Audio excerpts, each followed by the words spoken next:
Please subscribe and don't forget to press the bell icon to get notified whenever we upload a new video.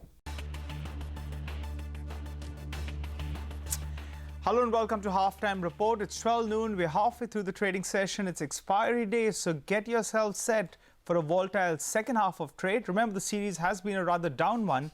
And in fact, as we speak, we're barely holding on to the 10,350. I'm Nigel D'Souza, and with me is Sumaira Abadi. Hey, Sumaira. Hi, Nigel. Good afternoon to you. And well, what can you say? The market, all of it actually in the red, and it looks like now heading a tad bit lower. So the frontline indices just about 0.5% lower for now. But let's see how the rest of the expiry pans up, and especially the last hour of trade. That's right. And Sumaira, I think we'll be waiting for some commentary coming in there with regard to the telecom PSUs, exploring some strategic ties between themselves. MTNL, that's the stock that's moving higher. It's moving higher on very, very high volume. So keep an eye on that stock and trade it with some caution, I would believe. The market capitalization is around 1,550 crores. And remember, the interest paid last year itself was nearly around 1,400 crores. So that should be kept in mind. It's been a rank underperformer. Let's see whether or not. It's time now for movers and shakers. So let's tell you about all the stocks which are buzzing at noon. And top of mind today is the Nifty changes. Nigel, come the 2nd of April, a lot of rejig expected. That's right, Sumaira. And some of this was anticipated by the street. So the notable ones that have come in there are Titan, you have Bajaj Finserv, as well as Grasim Industries. Just a word on all three of them. Grasim, remember, it's making a comeback. They had a bit of a corporate restructuring that was going on. So that's one stock should be in a radar. In terms of the market capitalization, well, all of these companies have done very, very well in the last 12 to around 18 months, and that's one of the criteria to get them into the exchange itself. Bajaj Finserv, remember, it will give company to Bajaj Finance. It's already part of the Nifty. And in terms of Titan, well, it's the first jewelry company that's going to be in the Nifty. It'll be the 4th Tata Group company that'll be part of there. And I remember years ago, we used to talk about Indian hotels being part of the Nifty, and that was supposed to be the crown jewel of the Tata Group. Well, in fact, Titan's really been the sparkling part of the Tata Group in the last couple of years. It's done so well.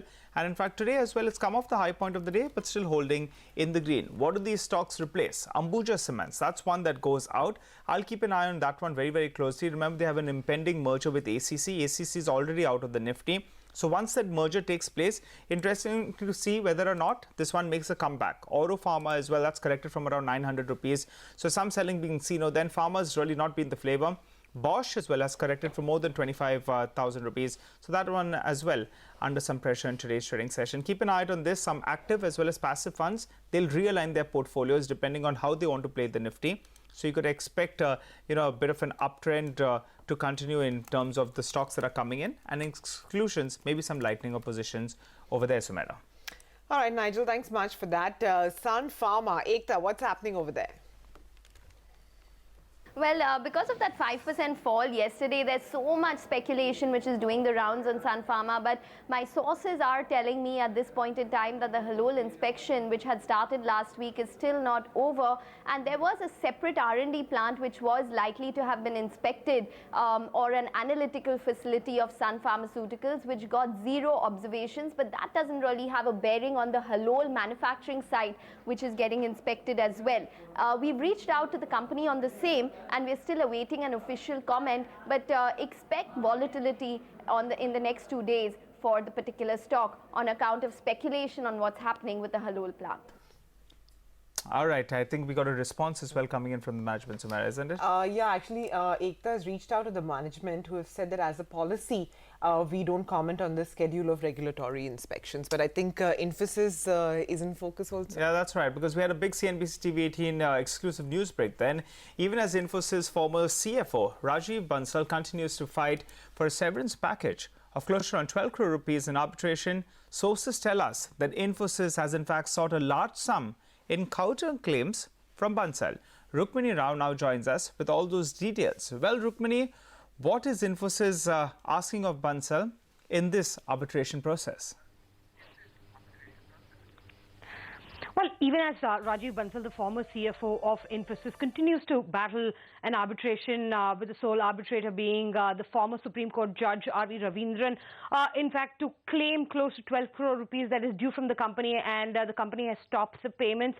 Infosys, on the other hand, what sources have told me is that they have also, in fact, gone ahead with a counterclaim in this entire arbitration matter. In fact, sources have told us that the sum is around 135 crores that Infosys is seeking from Rajiv Bansal for essentially certain acts of him which amounts to breach of trust and confidentiality, and also a big sum that they are now seeking out of Rajiv Bansal in this entire process. We'll have to see how the entire arbitration goes ahead in the coming days and what kind of an arbitration award finally comes through. In fact, Infosys said that they didn't want to comment on this story. However, this is going to turn out to be quite an interesting arbitration at the end of the day. Back to you. That's true, actually, Rukmini. Thanks much for that update.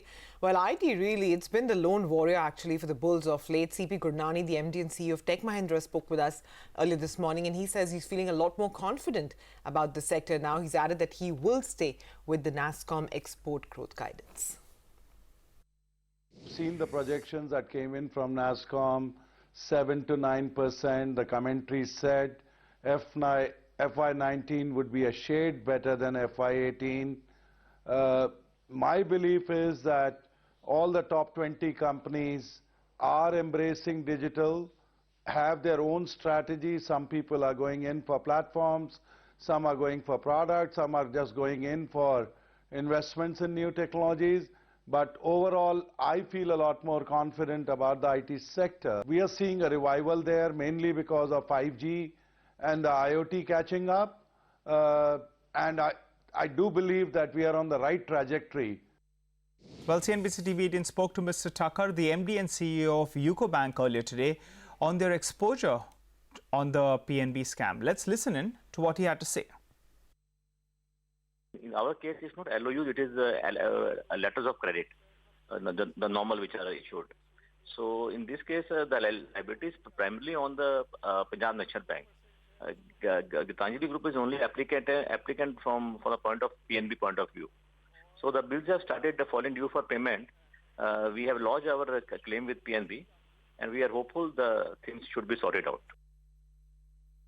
Our Hong Kong branch, they had discounted the bills under letter of credit opened by PNB branch in Bombay. So they have been done in the normal course. The messages came through SWIFT. The bills were also negotiated, and after getting the acceptance from PNB. So as far as the due procedure, it has been followed. And we are sure that PNB would honor the commitments in these LCs. And Motherson Sumi has been in focus actually for over a week now. The stock has been under tremendous pressure, but it has managed to recover a tad today, so just down about 1% in trade after Vivek Chand Sehgal, the chairman of the company, clarified, and he said that he isn't worried at all and that their 3 new plants that they have alone will add about $1 billion to the top line. I don't see any weakness on the sales side. We have 3 plants. These are big plants. They have the capability to generate better profitability, and once they're stable, just these 3 plants will add $1 billion to SM 40% growth coming because of these 3 plants. Motherson has not seen such such big plants so coming together. So that's why a little bit people are getting a bit worried about it. We are not worried at all because from our side, it's under control. Okay, let's do a quick recap then of all the passing stocks that we just covered. We have the nifty entrances: Bajaj Finserv, Titan, Grasim Industries, and nifty exclusions as well: Ambuja Cements, Oro Pharma, as well as Bosch. We also looked at Infosys, Sun Pharma, Tech Mahindra, UCO Bank, as well as Motherson Sumi. Unchanged for the market pretty much, although just that slight bit, stability really near the bottom. But let's see how long that might last. For now, about 0.5% lower. But here's an important interview actually. Fundamental valuations, Uday Kotak stays, are still a little further away. He predicts a further correction in the market. In an exclusive chat with Shireen Bhan, he says that a single-digit correction in mid-caps from current levels will make the markets healthy. Has the mood soured somewhat? I mean, of course, on account of global factors, local factors, the change as far as macros are concerned, but more so because of the trigger that we've just seen. No, Shireen, you go back to January, early January, I did speak out about the fact that I was worried about the possibility of a bubble in the mid-cap side, yes. In a few stocks, particularly small and mid-cap. So I am glad that the markets have corrected since then, because otherwise you were just seeing first-time savers' monies going into the equity markets in some of the stocks, which could be very easily manipulated as well. So I'm happy from the point of view of longer-term system that the correction has happened. Let me move to fundamental valuations and then to economic growth. I think fundamental valuations are in the process of correction, and we will reach equilibrium at some point of time on a fundamental basis. We are probably still a little away. When you say little, can you quantify that for us? I mean, how much do you expect? Markets always surprise you. What would be a healthy correction? I think we have seen a close to 8 to 10% correction in the big caps, and probably a 20 to 30% correction in the small and mid caps. So somewhere in the single digit corrections from here is what I would, in the big caps, is what I would see as getting the markets to a fundamentally more healthy level. Now, whether there's 5%, 10%, I think that's something which would give fundamental corrections. But keep in mind, beyond fundamentals, technicals can move markets on either side quite a bit. And fundamentals are not static as well. It also depends on a lot of changing factors. So you've got to keep on moving your fundamental value with the changes. The good news as I see it today, okay, is over the last 3 or 4 years, whenever we would talk about chasing growth, we had a wonderful macroeconomic tailwind in our favor. You know, oil, we've seen it at $30, $40, $50, and our current account under control, fiscal deficit improving year after year. So we had a wonderful macro for the first 3 to 4 years post 2014. But micro was lagging the macro. This time around, as I speak to you, I think micro has picked up. We are seeing growth on the ground, but the macro tailwinds are not as favorable as they were over the last 3 years. But I don't think macro has got very adverse, so I think there's still enough room for growth, and micro is chugging much better.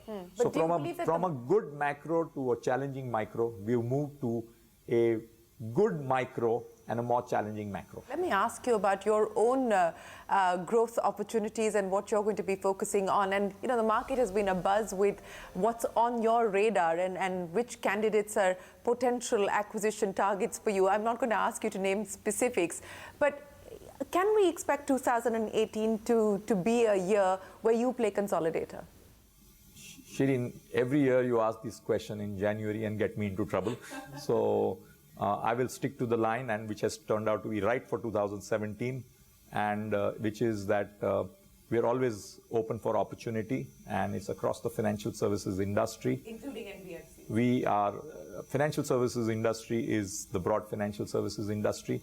Having said that, we are very focused on creating value for our stakeholders, and we will not rush into do stupid deals. But do you get a sense on the basis of what is on your deck today that whether it's valuations, whether it's strategic fit, that there are potential targets there that look attractive to you? No. I mean, I think the Indian financial sector is a long-term phenomenal opportunity. And therefore, the overall financial sector is something we like. I've spent my life in it, and we continue to be deeply committed to the sector. All right, then in these volatile times, let's get in a word coming in from Nilesh Shah, the MD of Kotak Mahindra AMC. He believes that investors must follow asset allocation sincerely to manage the current market volatility. Let's listen in. Domestic institutional investor flows have remained reasonably robust. Of course, they have slowed down in Feb compared to Jan based on the market volatility, or maybe imposition of long-term capital gain tax, or maybe both. But it is still positive, reasonably robust, and moderate amount of selling by FIIs we should be able to absorb. And in a way it is good because that gives us opportunity to buy these stocks at reasonable prices rather than way higher prices. Please follow asset allocation sincerely. This will be markets which will keep on going up and down, and it's your asset allocation which will help you to manage volatility. The second thing which has happened in debt market is also absence of banks in the secondary market. Jan 18 was probably after a long period of time when they were a net seller of government securities rather than net buyers. Now if largest buyer of government securities market, if they abstain or if they become seller, then certainly yields have no option but to go up. We must focus on what will make banks buy government securities. The SLR ratio is not going to make them buy government securities because against 19.5% required, they are probably running 28%. So there is something more required to induce banks to buy government securities. Banks must return back to the government securities market, which they have not done in Jan 18. This is the year of volatility. On a top-down basis, political uncertainty will continue to cast its shadow on the market. And on the bottom side, improving corporate results will continue to give support to the market. For highs to continue or highs to be made, it will require confirmation about 2019 post-election scenario, and will require uptrend in corporate results which we witnessed in December 2017 quarter.